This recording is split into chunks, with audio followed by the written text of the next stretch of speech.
Hello students. आइए top 50 MCQ questions जो आपके सीबीएसई 2025 में आने वाले हैं, इनको प्रैक्टिस करने के बाद आप निश्चिंत होकर के 95% आराम से ला सकते हैं फिजिक्स वाले पेपर के अंदर। पहला चैप्टर इलेक्ट्रोस्टैटिक्स हम स्टार्ट करने जा रहे हैं। आप वीडियो पॉज करके एक एक क्वेश्चन को सॉल्व कीजिए मेरे साथ। नहीं बनता है तो आप सॉल्यूशन देखिएगा, ठीक है? पहले खुद से सॉल्व करना। पहला क्वेश्चन क्या कह रहा है, आप मन में पढ़िए क्योंकि वहाँ एग्जामिनेशन हॉल में आपको बोलने नहीं दिया जाएगा ज़्यादा। दो स्मॉल स्फेयर्स हैं, each having the charge plus Q और सस्पेंडेड बाय इंसुलेटिंग थ्रेड्स। कुछ इस तरीके से मॉडल दिमाग में आना चाहिए, ठीक है? Taken in space where there is no gravitational effect and the angle between the two suspension the tension in each of the thread is. अब देखो, जब ग्रेविटेशनल फोर्स होगा ही नहीं, एब्सेंस ऑफ ग्रेविटेशनल फोर्स होगा, तो दोनों के बीच में कौन सा वाला फोर्स रहेगा? सिर्फ इलेक्ट्रोस्टैटिक रहेगा और दोनों सेम चार्ज के पॉजिटिव, तो रिपल्शन रहेगा, तो एंगल तो हो जाएगा 90 डिग्री पाई। और फोर्स का वैल्यू हो जाएगा K Q one Q two by R square, ये हो जाएगा। तो आपका आंसर क्या हो जाएगा इसमें? आगरा हो जाएगा। सीबीएसई के एमसीक्यू जाएंगे तो ऑब्वियसली ज्यादा सॉल्विंग वाले होंगे नहीं, दिमाग लगा के काम करना ज्यादा। टू इक्वल पॉइंट सेकंड वाले पे आ जाओ। Two equal point charges each of 3 microcoulomb are separated by a certain distance in metres if they are located at this electrostatic force in between them. R1 दे रखा है, R2 vector देखो, R1 vector दे रखा है, R2 vector दे रखा है, तो हमें R वेक्टर निकालना होगा। तो R2 माइनस R1, थोड़ा बेसिक फंडामेंटल वेक्टर्स का यूज हो रहा है क्लास 11th का। 2i cap plus 3j cap plus k cap, i cap plus j cap plus के कैप, ये दे रखा है। तो R2 माइनस R1 निकाल लो, कितना आ रहा है ये? आई कैप प्लस 2j कैप आ जाएगा। इसका मॉड्यूलस ले लो भाई, √5 आ जाएगा। कूलम्स लॉ लगा लो। मैं डायरेक्ट 9 इंटू 10⁹ के Q1 Q2 by R square ले रहा हूँ, ठीक है? आप भी ये लगा सकते हैं। इसको सिंपली सॉल्व कर लो, √5 का होल स्क्वायर। इसको सॉल्व करने पे मेरे ख्याल से 81/5 इंटू 10⁻³ न्यूटन आ जाएगा। लगभग लगभग नियरेस्ट कितना है ये? 16 के है। तो बॉम्बे हमारा आंसर हो जाएगा, ऐसे होगा। थर्ड क्वेश्चन पे आ जाए। Body is positively charge, it implies, क्या इम्प्लाई करती है भाई? जब हम कहते हैं बॉडी चार्ज है तो इसका मतलब है इसके पास बॉडी इज पॉजिटिवली चार्ज, ठीक है। नेगेटिव चार्ज होता है तो एक्सेस ऑफ इलेक्ट्रॉन्स होते हैं, और कमी होती है, डेफिशिएंसी होती है तो पॉजिटिवली चार्ज होता है। तो हम बॉम्बे कह सकते हैं आंसर, ठीक है। There is only positive charge in the body, there is positive as well as negative in the body, but positive charge more than, हमेशा दोनों होंगे। ऐसा तो ना होता है सिर्फ सारे पॉजिटिव ही रहते हैं या सारे नेगेटिव रहते हैं, दोनों होते हैं हमेशा। थर्ड का बॉम्बे आंसर हो जाएगा।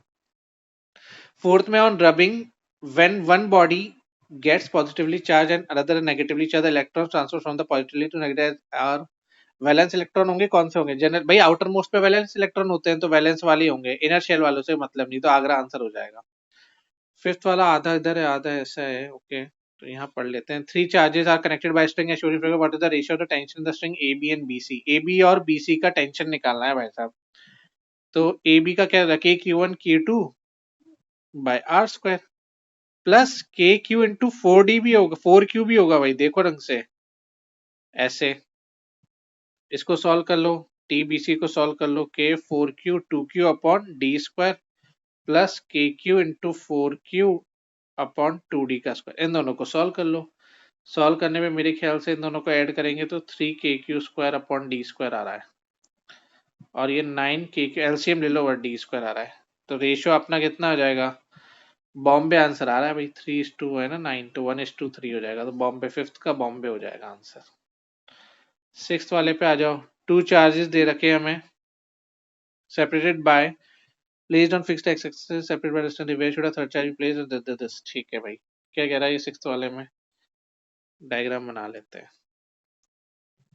2Q, Q को यहाँ रख लो, -3Q को यहाँ रख लो। हमें नहीं पता भाई क्या डिस्टेंस है ना यहाँ पे, इसको D मान लो, इसको कुछ L मान लो, जैसा तुम्हारा मन करे। तो क्वेश्चन में क्या बोला है? Where should a third charge 2Q be placed such that it will not exceed. 2Q के ऊपर एक भी नेट फोर्स 0 लगना चाहिए भाई साहब। तो हम क्या करते हैं? 2Q into Q, KQ Q1 by R square, K 2Q into -3Q, कहीं पे भी ले सकते हो आप, कोई दिक्कत नहीं है। देखो ऐसे चेक कर लो, प्लस वाला है ना, 2Q Q के पास जाएगा तो रिपेल होगा, माइनस के पास जाएगा तो अट्रैक्ट होगा, तो ये वाला पोजीशन ठीक है। राइट या लेफ्ट चूज कर लो अपने अकॉर्डिंग। थोड़ा दिमाग ला के चूज करना। 2l² minus 2ld minus d² is equal to 0। तो थोड़ा सा श्रीधराचार्य लगाना पड़ेगा। सब अपने आप खुद सॉल्व करो, दिमाग लगाओ, मजा आ जाएगा, सीबीएसई फोड़ देंगे मिलके। एल का वैल्यू बच्चों टाइप पेपर आता है सीबीएसई का, बिल्कुल बच्चा टाइप पेपर। एल का वैल्यू क्या है? d+√3/2। तो ये आपका एल आंसर देखो, मैच कर रहा है क्या किसी से? मैच कर रहा है, बॉम्बे से मैच कर रहा है, बॉम्बे आंसर हो जाएगा अपना। ठीक है, सेवेंथ वाले पे और two positive ions each carrying D, if F is the force of repulsion between the ions, the number of electron missing from each. आप पढ़िए भैया कैसे है ना, मन में करो सॉल्व। देखो, let n be number of electrons missing मान लेते हैं। ठीक है, तो f का फॉर्मूला क्या होता है? k(q²/d²। q का वैल्यू क्या आया? k को उसमें ले लो 4πε और d² f आया। इसको अपन q = ne के बराबर कर लो, n का वैल्यू आ गया 4πε f d²/e²। Answer Chennai answer हो जाएगा इसका, सिंपल। ठीक है, एट्थ क्या कह रहा है भाई? A large non conducting sheet given a uniform charge density. अच्छा, और क्या कह रहा है ये? Be placed near the shown then. इसमें हम क्या कह सकते हैं भाई? Large non conducting sheet is given a charge uniform charge density to uncharged small metal rods A and B are placed near the sheet. तो इसमें आप क्या बोल सकते हो? एम अट्रैक्ट करेगा ए को, एम बी को भी कर सकता है, ए करेगा बी को, या ऑल ऑफ दीज सारे ही होंगे बेटा। देखो, नॉन कंडक्टिंग शीट है तो क्या अट्रैक्शन तो होगा। दो हमेशा रखना, दो चार्ज बॉडी के बीच में भी अट्रैक्शन होता, इंटरेक्शन होता है। इंटरेक्शन का मतलब अट्रैक्शन प्लस रिपल्शन, कुछ भी हो सकता है। एक एक चार्ज बॉडी और एक अनचार्ज बॉडी के बीच में भी होता है। तो हमारी दो अनचार्ज बॉडी रखी हुई है, ए और B. Large non conducting sheet है तो चार्ज हो सकता है, यूनिफॉर्म चार्ज डेंसिटी दे रखा है तो ऑब्वियसली चार्ज होगा। तो इसका आंसर डी आएगा, सब कुछ हो सकता है भाई। नाइन्थ वाला स्टैंडर्ड क्वेश्चन है भाई, ये तो सब लोगों ने सॉल्व कर रखा है, ये आई थिंक एनसीईआरटी एग्जाम्पलर में भी है। The x component of the force on minus q1 will be, तो ये तो निकालना पड़ेगा। Force on q1 due to q2, तो कितना होगा? F12 k b²। तो force on q1 due to q3 कितना होगा? F13 a²। ठीक है, अब x कंपोनेंट निकालना है हमें, तो x कंपोनेंट क्या होगा? x कंपोनेंट लिख लो, तो वो होगा F12 F13 sin थीटा। एक और अच्छा मेरे पास क्वेश्चन बैंक है, पर उसका थोड़ा सा पीडीएफ क्वालिटी का दिक्कत हो रहा है, करो उसको भी मिल करके लगाएंगे अपन। इसको a² ले लो। अब इतना टाइम भी नहीं बचा कि सारा उसको कंटेंट को चेंज करें। q2/b² plus q3/a² sin theta, ये आपका आंसर आ जाएगा। किससे मैच कर रहा है भैया आंसर? ये आंसर मैच कर रहा है बॉम्बे से, तो बॉम्बे आंसर हो जाएगा आपका बेटा। ठीक है, अगले पे आइए। अगला क्वेश्चन क्या कह रहा है? Total charge q is broken into two parts, q1 and q2. Okay, and they are placed at a distance r from each other. The maximum force of repulsion between them will be. Total charge q is broken into two parts. 10th वाले को कैसे solve करें भाई? 10th वाले को ऐसे देखो, q1 plus q2 is equals to q, f is equals to k q1 q2 by r²। ये दे रखा है। अब f का वैल्यू ऐसे ले लो, q1 minus q2 upon r²। इसका डिफरेंशिएशन ठोक दो, डिफरेंशिएशन ठोकोगे तो क्या आंसर आएगा? 0 कर दो, मैक्सिमाइज करना है। स्टैंडर्ड है तो बाय डिफॉल्ट q/2 बच्चों वाला, तो दिल्ली आंसर हो जाएगा अभी इसका। सॉल्व भी करने की जरूरत नहीं, डायरेक्ट याद होना चाहिए। 11th वाला पढ़ के देख लीजिए। 11th में हमें मेरे ख्याल से ए है, जहां सबसे ज्यादा फील्ड लाइंस होगी वहीं पे इलेक्ट्रिक फील्ड ज्यादा होगी। 12th क्या कह रहा है? Electric dipole with dipole moment इतना लाइन दे देते, टॉर्क लगाना है, पी sin थीटा लगा दो, आंसर आ जाएगा। पूरा सॉल्व करने नहीं बैठ रहा मैं, पी sin थीटा लगा लो, मैच कर जाएगा आपका आंसर। ठीक है, मेरे ख्याल से 4 इंटू 10⁻⁹ 5 इंटू 10⁴ sin 30 1/2 वो दिख रहा है मेरे को। 10⁻⁴ आता है वो न्यूटन मीटर। 13 भाई साहब क्या कह रहे हैं? The electric field at a point on equatorial line of direction to this. पता होना चाहिए कि भाई क्या होगा, इलेक्ट्रिक फील्ड इक्वेटोरियल पॉइंट में अपोजिट होती है। स्टैंडर्ड रिजल्ट याद रखो, 14 बी आंसर आ जाएगा। 14 the electric field intensity just sufficient enough. याद रखना ये माइनस क्यू प्लस क्यू है तो इधर आएगा ऐसे। 14 वाला क्या कह रहा है, 14 तो हो गया ना अपना, नहीं 13 तो आता है। The electric field intensity just sufficient to balance the earth gravitation and reflection will be force is equals to M G minus, Q E formula होता है तो माइनस ई लगा देते हैं, ऐसे कर लो।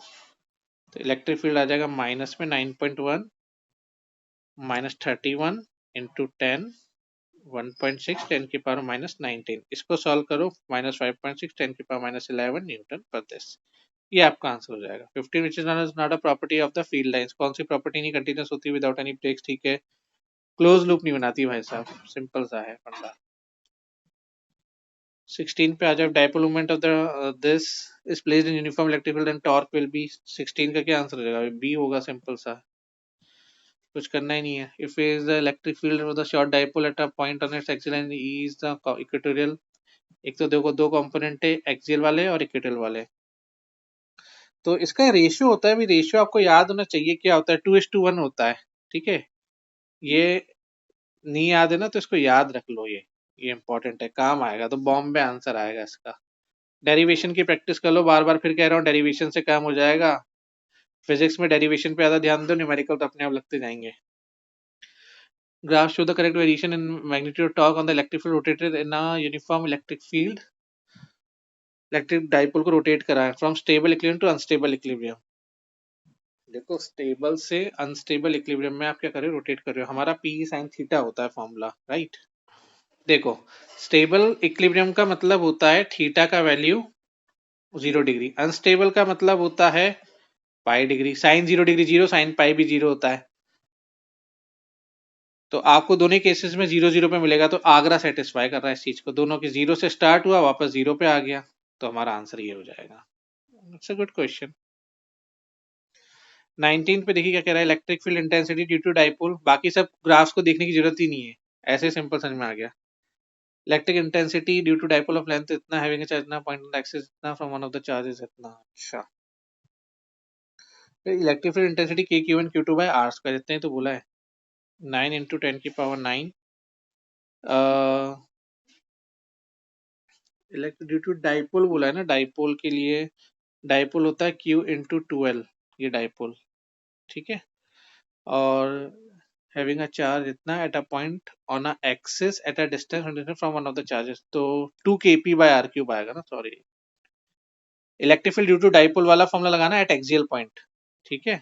ये वाला फॉर्मूला लगा रहा हूँ, ऐसे देखो 2 भी लगा दिया, इंटू आर भी लगेगा इसमें। बड़े ध्यान से सॉल्व करना, एक एक चीज लिख रहा हूँ अच्छे से। स्टैंडर्ड मीटर में 0.25 का स्क्वायर, ऐसे सॉल्व करना होगा। इसको थोड़ा फास्टली सॉल्व करना पड़ेगा आपको, वहाँ पे टाइम बचाने के लिए मैं थोड़ा जल्दी सॉल्व कर रहा हूँ। जब आप सॉल्व करोगे एन पर सी आएगा, ठीक है। 20 का देखो भाई, 20 का क्या आ रहा है, रॉड ऑफ लेंथ इतना 2.4 एंड रेडियस इतना, कैरीज नेगेटिव चार्ज इतना, electric field near the mid point of the rod will be. Lambda का फॉर्मूला क्या होता है, रॉड है ना, क्यू बाय ले लेते हैं, तो -4.2 10⁻7 2.4 हो गया, 1.75 10⁻7 कूलम पर मीटर हो गया। इलेक्ट्रिक फील्ड निकालनी है तो lambda upon 2πr epsilon not हो जाएगा। 1.75 10⁻7 हो जाएगा, 3.14 हो जाएगा। पेन चेंज कर लेता हूँ, 8.8 तक कैलकुलेशन ठीक लगे। 4.6 10⁻³ ले लेते हैं, ठीक है। अब इसको आंसर निकालना है, इसको सॉल्व करना पड़ेगा बेटा, थोड़ा सा बल्कि हो रहा है लेकिन अच्छे से सॉल्व करना, आपको मिल जाएंगे मार्क्स। -6.7 10⁻5 एन पर सी आएगा आंसर, ठीक है। ये हो जाएगा। 21 पे आइए क्या कह रहा है, 21 the total electric flux emanating from a closed surface it will be, Gauss law क्या कहता है, phi is equals to q by epsilon not होता है भाई साहब, सिंपल सा है। तो हमारा आंसर क्या होगा, ए हो जाएगा। अल्फा पार्टिकल है ना, उस अकॉर्डिंग देखना। square surface of side diameter in the plane of Apis plane of electric field acting along the same plane at theta. Reflex link to the surface इतना इतना 22 में देखो क्या दिमाग लगाते हैं, ई ए cos थीटा फंडा लगा लेंगे, हमें पता है फ्लक्स क्या होगा, ई डॉट डी ए cos थीटा। कितना एंगल दे रखा है भाई, एरिया वेक्टर का पाई बाय टू है तो cos 90 जीरो, डेली आंसर हो जाएगा। 23 वाले में देखो क्या दे रखा है, E R curve for infinite linear charge distribution. 23 में हमें पता है ई इज इक्वल्स टू क्या होता है, K D Q by R, D Q by R ले लो तो इनवर्सली प्रोपोर्शनल डी का सिंबल है, हाइपरबोला बनेगा, चेन्नई आंसर आ जाएगा, सिंपल ये है। 24 पे आओ, 24 क्या कह रहा है, at the centre of the cubical box, हमने ये रख दिया है क्यूबिकल बॉक्स पे तुम सेंटर पे रख दो पूरा बना करके, इस सेंटर पे तुमने डाल दिया, cube by epsilon not formula होता है, क्यूब के 6 फेस होते हैं, जितना फ्लक्स आएगा एक फ्लक्स से कितना हो जाएगा, क्यूब बाय 6 एप्सिलॉन नॉट हो जाएगा, तो आपका आंसर क्या आएगा यहाँ पे, दिल्ली हो जाएगा। ठीक है, एक फेस के क्यूब के 6 फेस होते हैं तो डिवाइड बाय 6 कर दो, सिंपल। 25 पे आ जाइए, 25 क्या कह रहा है, the Gaussian surface can pass through, Gaussian surface can pass through continuous charges, can not pass through continuous charges, can pass can pass through this. तो गॉसियन सरफेस है ना, डिस्क्रीट चार्ज वाले सिस्टम से पास नहीं कर सकती, क्योंकि डिस्क्रीट का मतलब होता है ये ऐसे, ये इंडिविजुअल पार्टिकल्स, इनका इलेक्ट्रिक फील्ड सिस्टम हमें डिफाइन नहीं है, वेल डिफाइंड इसलिए नहीं है क्योंकि location, position and location of charges के ऊपर डिपेंड करता है। ठीक है, इसलिए गॉसियन सरफेस जो होता है हम हमेशा कंटिन्यूअस चार्ज डिस्ट्रीब्यूशन के लिए ही डिफाइन करते हैं, डिस्क्रीट के लिए, नॉन कंटिन्यूअस चार्ज डिस्ट्रीब्यूशन के लिए डिफाइन नहीं होता है। 25 का आंसर आएगा आगरा, ध्यान रखिएगा। In a region the intensity of an electric field is given by this, the electric flux through this. 26 में है तो ई एस लगा देते हैं, E dot D A 2i plus 3j plus के कैप, तो कितना हो जाएगा ये 10 आई कैप, तो इसको सॉल्व कर लो, 20 nm स्क्वायर सी माइनस 26 का आ जाएगा Delhi. Now figure the net electric flux through the area is given this when the system is in air, on immersing the system in water the net electric flux through the area will be 27th में क्या लेंगे भाई, जैसे से electric field system on immersing the system in water, electric field घटती है पानी में जाकर के, तो फ्लक्स भी क्या होगा, घटेगा, तो आंसर क्या हो जाएगा 27th का दिल्ली, ये बात है। रेजिस्टेंस तो मिलेगा ना भाई, इसको डाइलेक्ट्रिक कांस्टेंट से समझ लो, ऐसे समझ लो, डाइलेक्ट्रिक कांस्टेंट 81 होता है, तो E बाय K हो जाएगा, इलेक्ट्रिक फील्ड घटेगी 1/81 टाइम्स से। Charge Q is placed at the center of the open end of a cylindrical vessel, open end पे the flux of the electric field to the surface of the vessel will be, देखो flux क्या होगा, open है ना तो flux zero हो जाएगा, enclosed के लिए बोला जाता है, तो जीरो हो जाएगा, एनक्लोज्ड है नहीं। If the electric flux entering and leaving an enclosed surface, 5 electric charge inside the surface will be, तो नेट फ्लक्स कर लो 5 minus out, incoming minus outgoing divided by into epsilon not. ठीक है, ये आपका आंसर आ जाएगा।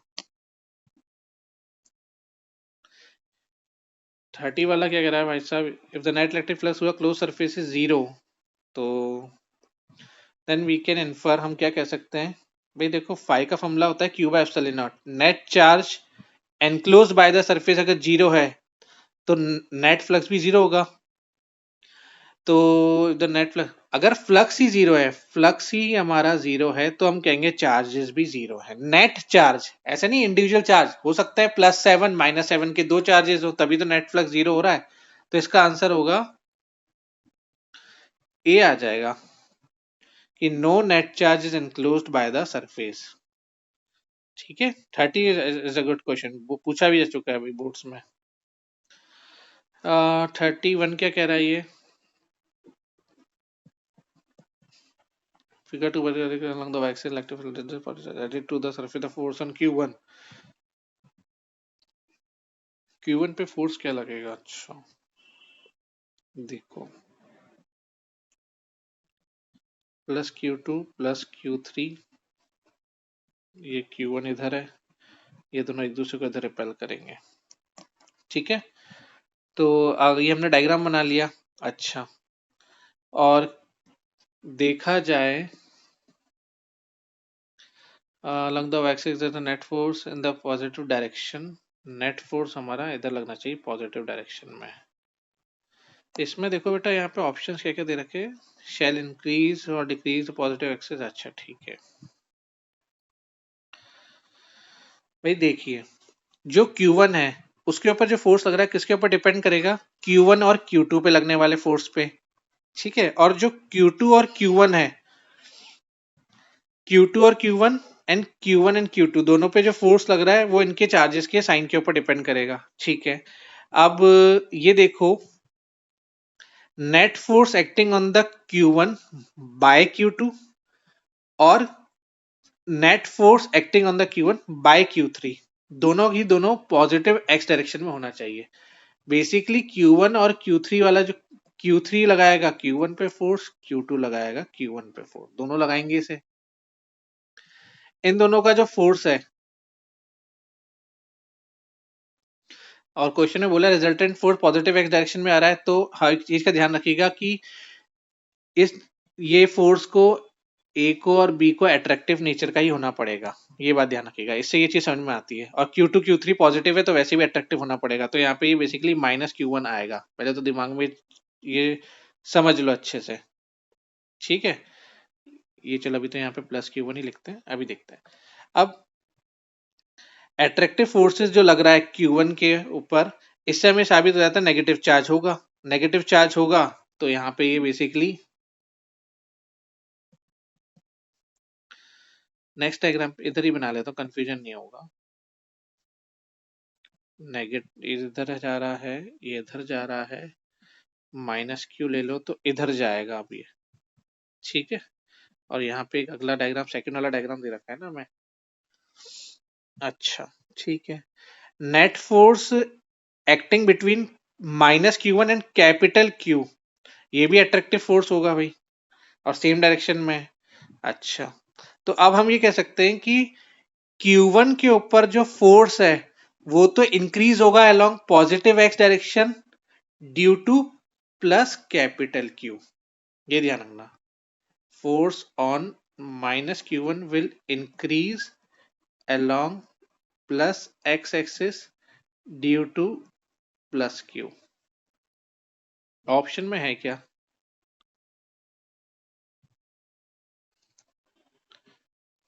ऑप्शन में शायद इनके ए है, तो ए आंसर होगा। अच्छा क्वेश्चन है, थोड़ा सा ढंग से देखिएगा। इसमें नेचर ऑफ चार्ज देखना पड़ेगा कि Q1 को पॉजिटिव लेना है कि नेगेटिव लेना है।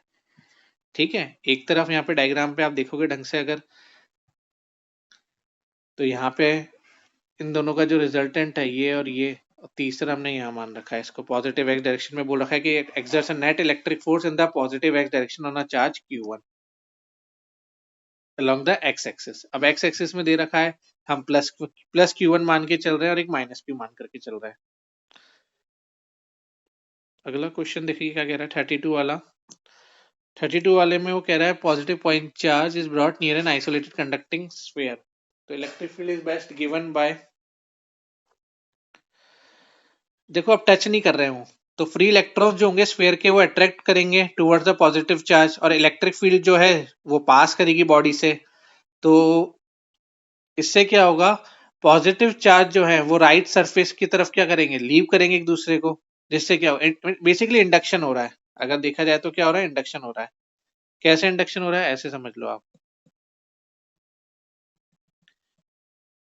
ये चीज है। एक तरफ +Q वाले क्या करेंगे, अट्रैक्ट होंगे इससे, दूसरी तरफ बाहर निकलेंगे यहाँ से।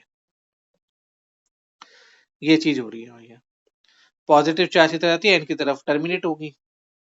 तो इसका आंसर आप क्या ले सकते हो 32 का अपन, देखो 90 डिग्री भी होना चाहिए, इलेक्ट्रिक फील्ड लाइंस को 90 डिग्री होना चाहिए परपेंडिकुलर सरफेस के। ठीक है, एक तो इस चीज का रखना है, तो सी और डी तो वैसे ही नहीं होंगे, तो ए और बी में से हमारा आंसर होगा। ए और बी में अब देखो क्या कुछ डिफरेंस दे रखा है क्या, ऑलमोस्ट दोनों सेम ही दिख रहे हैं। एरो में थोड़ा सा क्वालिटी में गड़बड़ है, पीडीएफ का क्वालिटी ठीक नहीं है, कोई बात नहीं।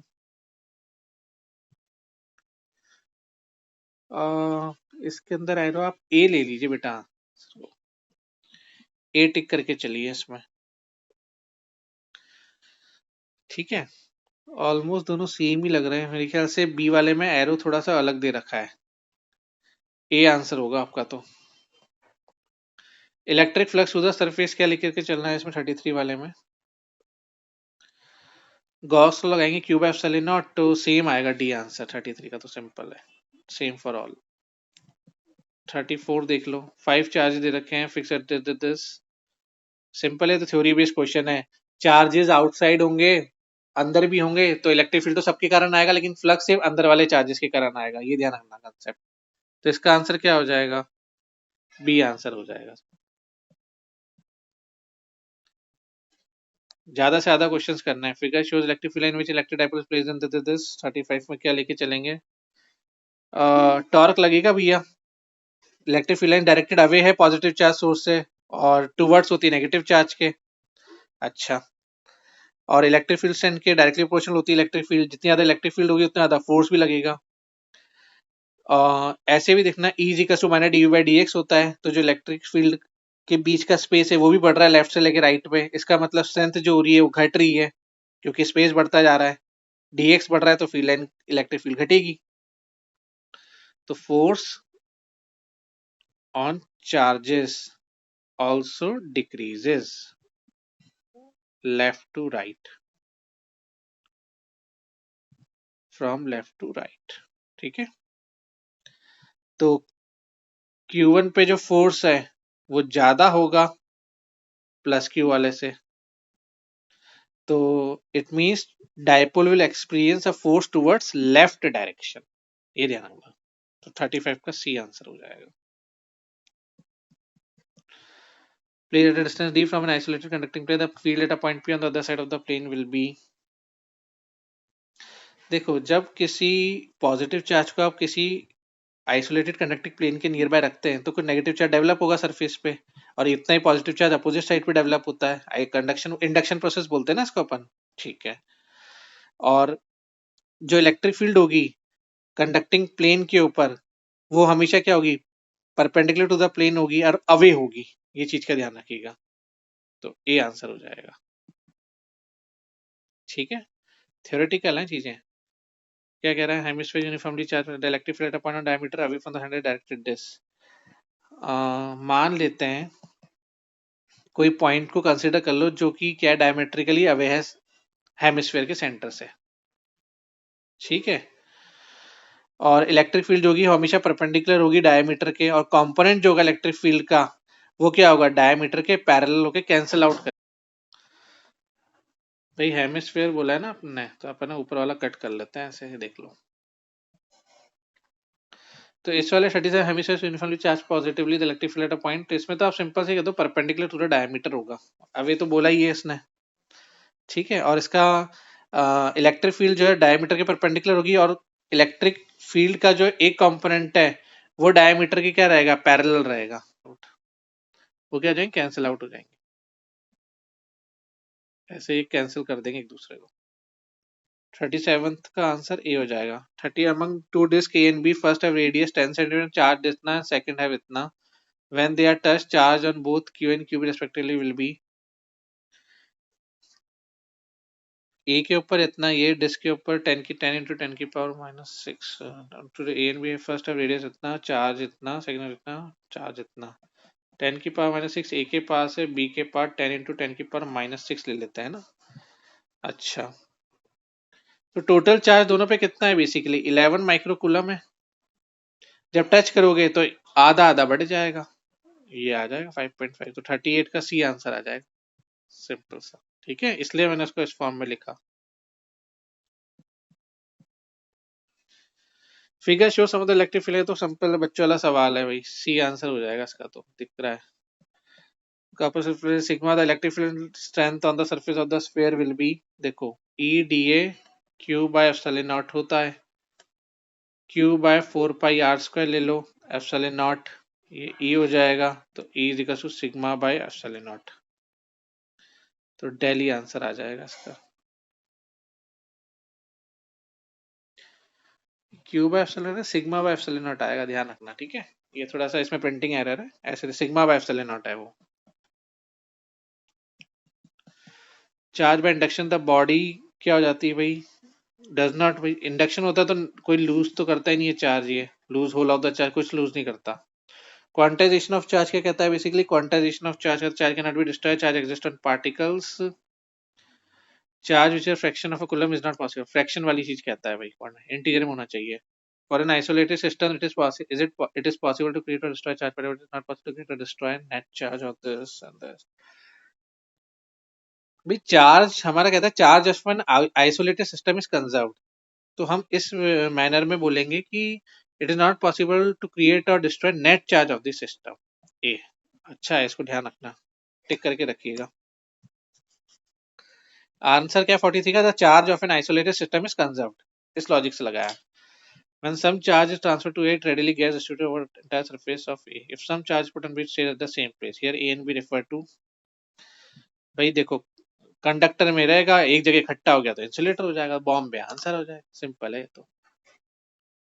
Partially charged rod is brought near uncharged conductor, rod is suddenly withdrawn, तो न charge left on the conductor stay करता है कि नहीं करता है वो, suddenly withdrawn, charge left on the conductor is brought near an uncharged conductor, rod को हटाना अचानक से हटा देंगे आप, तो charge left on the conductor उसके पास जीरो हो जाएगा, रहेगा ही नहीं उसके पास कुछ भी, सारा का सारा क्या होगा, इंडक्शन इंड्यूस हो जाएगा। अगले पे आ जाते हैं। 46 two pairs A and B of exactly same mass are given equal positive and negative masses will be, 46 में तो क्या हो जाएगा, C हो जाएगा भाई, जिसके बाद इलेक्ट्रॉन का ट्रांसफर होगा थोड़ा बढ़ जाएगा, ठीक है। 47 में Coulomb's law is true for 10 की minus 11 charge as well uncharged particle सबके लिए वैलिड है भाई। 48 in analysis process photon transfer to gamma which property of electric charge is displayed, 48 में हम कह सकते हैं कंजर्वेशन ऑफ चार्ज रहेगा भाई। भाई इलेक्ट्रॉन जिसके पास चार्ज होता है माइनस ई का अंडरगोज एनिलेशन जाता है, anti particle positron having a charge plus हो जाता है, तो ई माइनस ई प्लस मिलकर के गामा बना के देते हैं। नेट चार्ज बिफोर और आफ्टर जीरो रहेगा भाई, तो net charge will remain same, 48 का सी। चारों बॉडीज के यूज एनीवेयर एनालिसिस, ठीक है। क्वेश्चन होता है एक्सपेक्टेड इलेक्ट्रिक मटेरियल कंट्रीब्यूशन, भाई ए बी सी तो सही है, experimentally demonstrated by Newton, Newton का रोल नहीं है तो incorrect Delhi. Study of the charges, scientist conclude that there are two kinds of charges for acquire electric charge on rubbing, like charges attract, unlike charges repel each other, like charges attract कहाँ करते हैं भाई, गलत है ना, सी हो जाएगा, ठीक है। 50 क्वेश्चन हमारे अच्छे से डन हो गए, मेहनत कीजिए, थैंक यू सो मच।